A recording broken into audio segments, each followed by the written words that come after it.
Isn't this a beautiful choir? N'est-ce pas un chœur magnifique? Merci beaucoup, sœurs. My beloved sisters and dear Mes sœurs bien-aimées et chers amis, I'm delighted je suis ravi d'être avec vous aujourd'hui and I'm grateful to be in the presence of our et je suis reconnaissant d'être en la présence de notre prophète aimé, frère Monson. Président Monson, nous vous aimons. We're saddened by the loss of our three precious friends. Le décès de nos trois amis, chers et véritables apôtres du Seigneur, nous attriste beaucoup. Frère Packer, frère Paris et frère Scott nous manquent. Pray for their Nous les families aimons. and friends. Nous prions pour leurs familles et leurs amis. I always look forward J'attends toujours avec impatience cette session de la conférence. La belle musique et les recommandations de nos sœurs inspirées bring the spirit font que l'Esprit se manifeste abondamment. feel this tonight again. On a pu le ressentir ce soir à nouveau. Your company.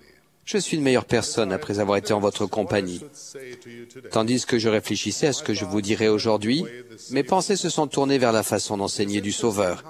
Il est intéressant de savoir comment il a enseigné les vérités les plus sublimes Simple story. avec des histoires simples. His parables Ces paraboles permettaient aux disciples de recevoir les vérités non seulement dans leur esprit, mais aussi with their heart dans leur cœur, and to connect et de relier les principes éternels à leur vie quotidienne.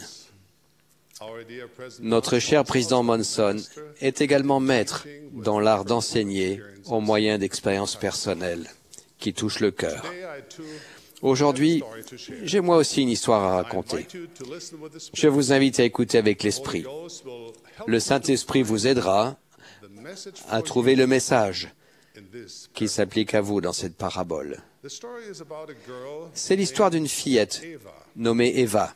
There are two important Il y a deux choses importantes à savoir à propos d'Eva. is D'abord, she was 11 elle avait 11 ans in this story. dans ce récit. And the other is Et ensuite, absolutely elle ne voulait à aucun prix did not aller voir, go and live aller vivre chez sa grand-tante Rose. not at all.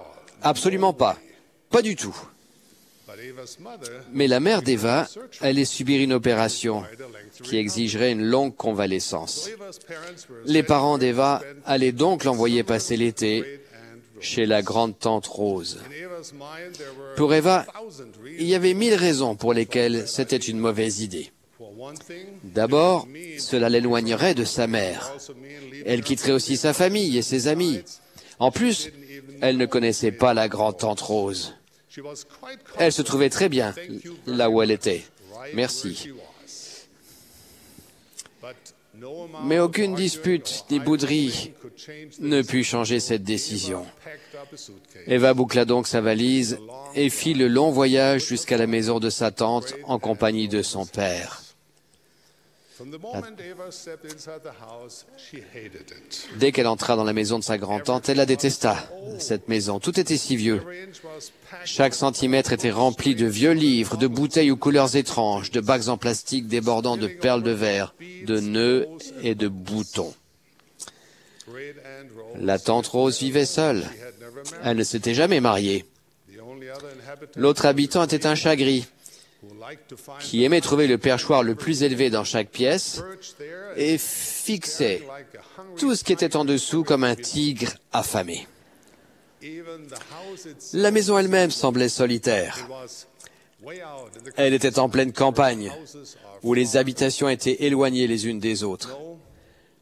one Eva Personne de l'âge d'Eva half a mile. ne vivait à moins de 2 kilomètres. Eva feel lonely. Cela donnait également à Eva un sentiment de solitude. She didn't pay much attention. Au début, elle ne fit pas vraiment attention à la grande-tante Rose. Mostly Elle pensait surtout à sa mère. sometimes she would Quelquefois, elle restait éveillée la nuit praying with all et priait de toute son âme pour que sa mère aille bien. though it didn't Et bien que cela ne se produisit pas immédiatement, elle eut le sentiment que Dieu veillait sur sa mère.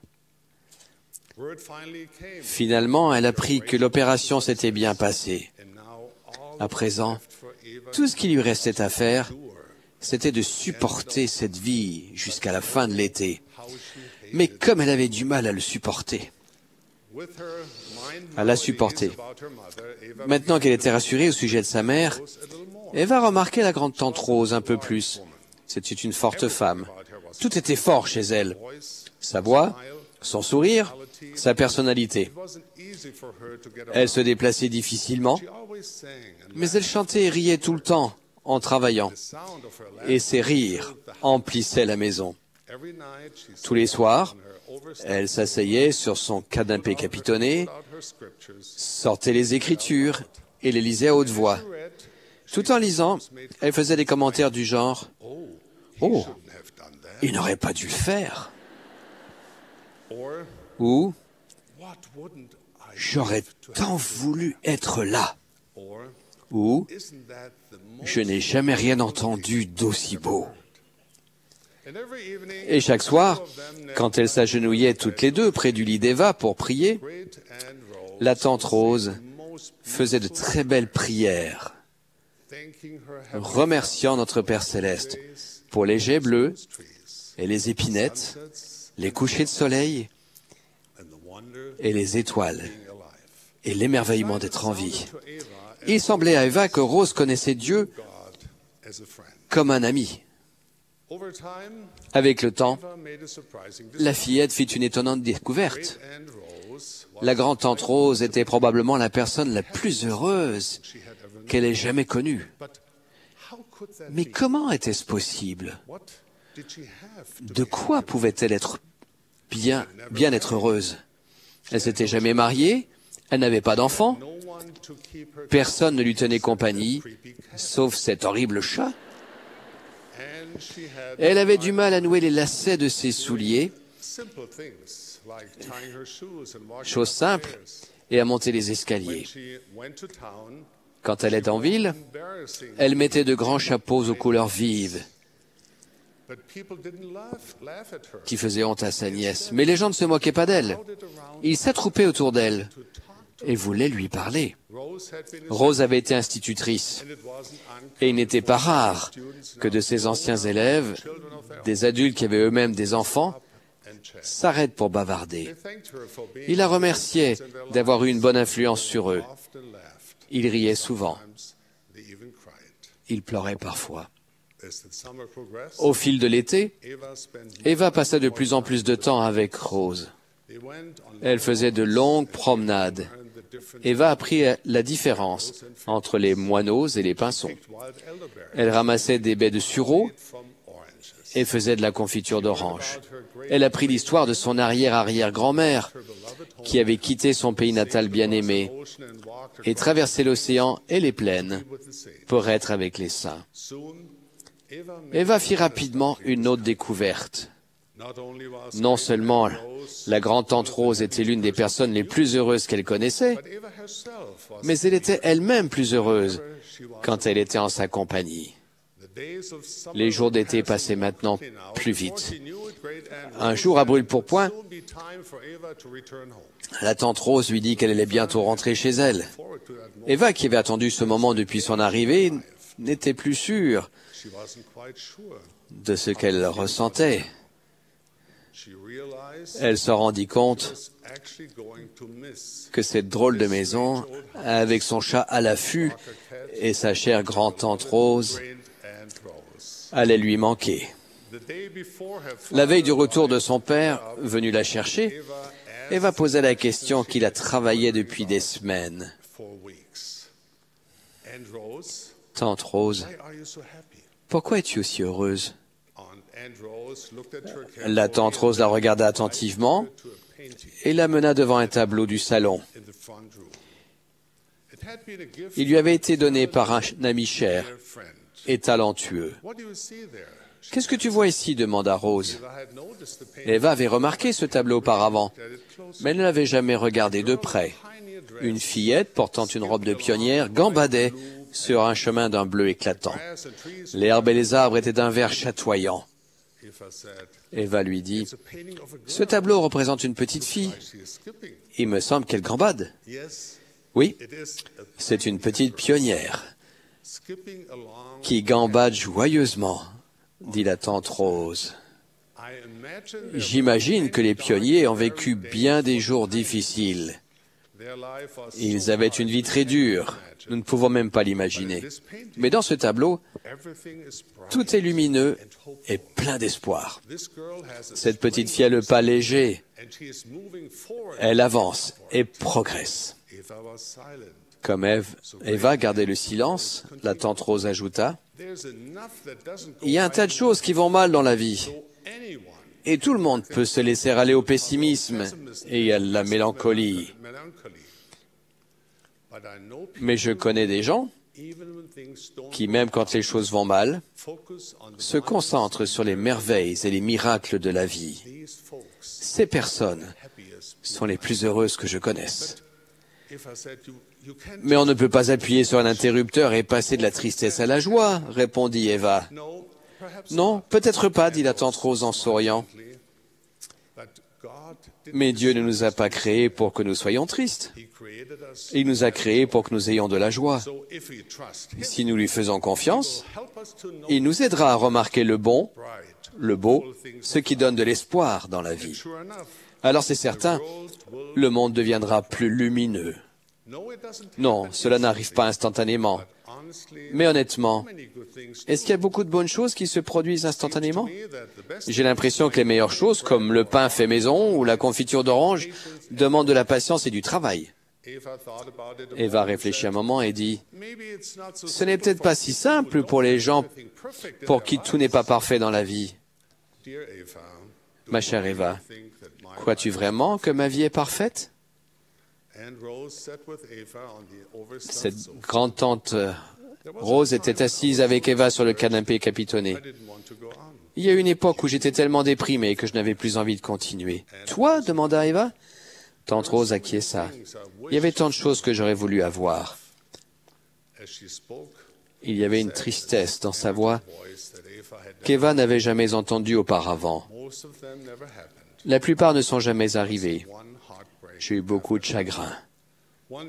Un jour, j'ai compris que ma vie ne serait jamais comme je l'aurais voulu. Je t'assure que c'était une journée déprimante. J'étais prêt à abandonner et à me laisser aller à la dérive. Qu'as-tu fait? Rien pendant quelque temps. J'étais seulement en colère. J'étais totalement insupportable. Elle rit un peu, mais ce n'était pas son rire habituel qui emplissait la pièce. Je n'arrêtais pas de me répéter, « Ce n'est pas juste !» Mais j'ai fini par découvrir quelque chose qui a complètement changé ma vie. Qu'est-ce que c'était? La foi, dit tante Rose en souriant. J'ai découvert la foi. Et la foi a produit l'espérance. Et la foi et l'espérance m'ont donné l'assurance qu'un jour, tout aurait un sens, que grâce au Sauveur, tous les torts seraient redressés. J'ai compris ensuite que le chemin devant moi n'était pas aussi lugubre que je l'avais cru. J'ai remarqué les bleus éclatants, les verts chatoyants, les rouges flamboyants, et j'ai décidé que j'avais le choix. Je pouvais avancer tête basse et en traînant les pieds sur la route poussiéreuse de l'apitoiement, ou je pouvais montrer un peu plus de foi, mettre une robe de couleur vive, porter mes chaussures de danse et gambader sur le chemin de la vie en chantant. À présent, sa voix semblait gambader, comme la petite fille du tableau. La tante Rose tendit la main vers la petite table à côté d'elle et posa ses écritures usées sur ses genoux. Je ne crois pas avoir eu de dépression nerveuse. Je ne suis pas sûr qu'on puisse en sortir tout seul. Mais je suis sûr de m'être rendue malheureuse. Oui, j'ai eu de mauvais jours. Mais tout mon apitoiement sur mon sort et mes inquiétudes ne pouvaient rien y changer. Ils ne faisaient qu'aggraver la situation. L'espérance en Jésus m'a appris qu'en dépit du passé, ma vie pouvait avoir une fin heureuse. Comment le sais-tu? demanda Eva. La tante Rose tourna une page de sa Bible et dit, « C'est écrit ici. Dieu habitera avec eux, et ils seront son peuple, et Dieu lui-même sera avec eux.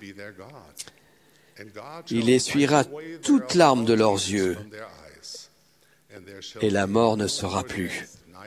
et il n'y aura plus ni deuil, ni cri, ni douleur, car les premières choses ont disparu. La tante Rose regarda Eva.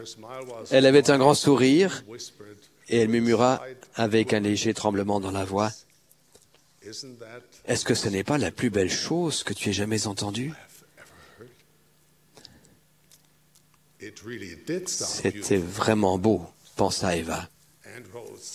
La tante Rose tourna quelques pages et montra à Eva un verset. « Ce sont des choses que l'œil n'a point vues, que l'oreille n'a point entendues, et qui ne sont point montées au cœur de l'homme, des choses que Dieu a préparées pour ceux qui l'aiment. » Avec un avenir aussi glorieux, dit la tante Rose, pourquoi se laisser envahir par un passé ou un présent qui ne ressemble pas tout à fait à ce que nous avions prévu? Eva fronça les sourcils. Attends un peu. Veux-tu dire que pour être heureux, il suffit d'attendre le bonheur dans l'avenir? Est-ce que tout notre bonheur est dans l'éternité? Est-ce qu'il ne peut pas se produire maintenant? Oh, certainement, s'exclama la tante Rose. Ma chère enfant, le présent fait partie de l'éternité. Celle-ci ne commence pas après notre mort.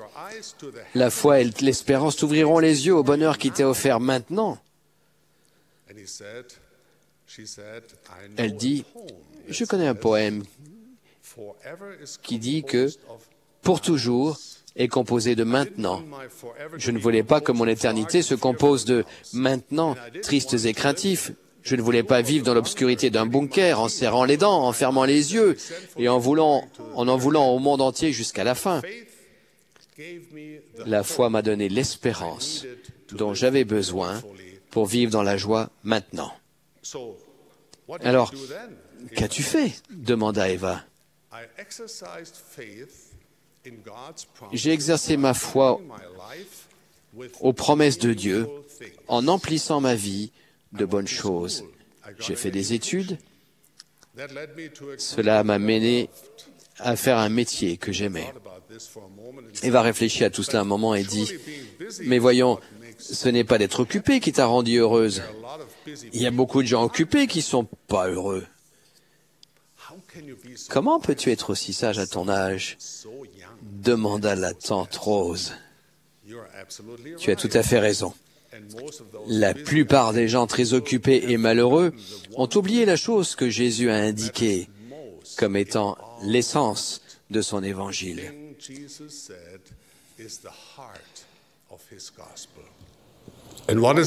Et qu'est-ce que c'est? Demanda Eva. C'est l'amour. L'amour pur du Christ, dit Rose. Tu vois, tout le reste dans l'Évangile, toutes les recommandations et les obligations et les « tu feras » mènent à l'amour. Quand nous aimons Dieu, nous voulons le servir. Nous voulons lui ressembler. Quand nous aimons notre prochain, nous ne pensons plus autant à nos problèmes. Nous l'aidons à résoudre les siens. Et c'est cela qui nous rend heureux, demanda Eva.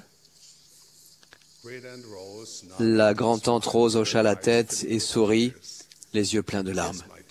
Oui, ma chérie, c'est ce qui nous rend heureux.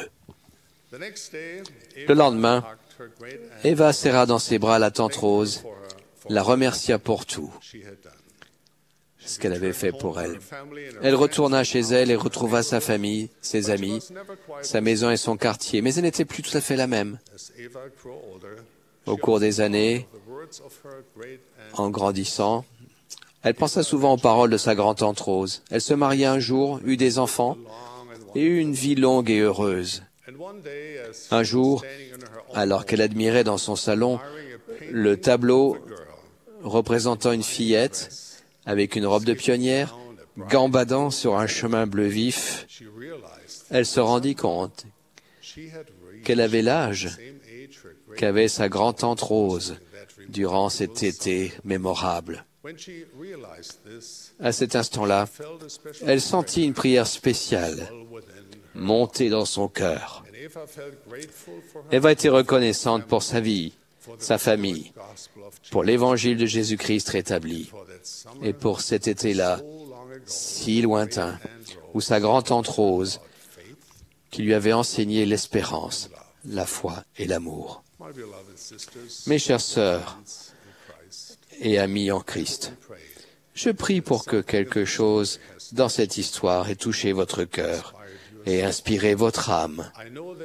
Je sais que Dieu vit et qu'il vous aime, chacune en particulier. Je prie pour que tandis que vous avancez sur votre chemin lumineux de disciples, l'espérance ouvre aux yeux et que vous voyez la gloire. Que vous voyez la gloire que notre Père Céleste vous réserve. Que la foi vous fortifie à chaque pas et que l'amour pour Dieu et tous ses enfants emplisse votre cœur. En tant qu'apôtre du Seigneur, je vous adresse ces paroles et vous donne ma bénédiction et témoignage au nom de Jésus-Christ. Amen.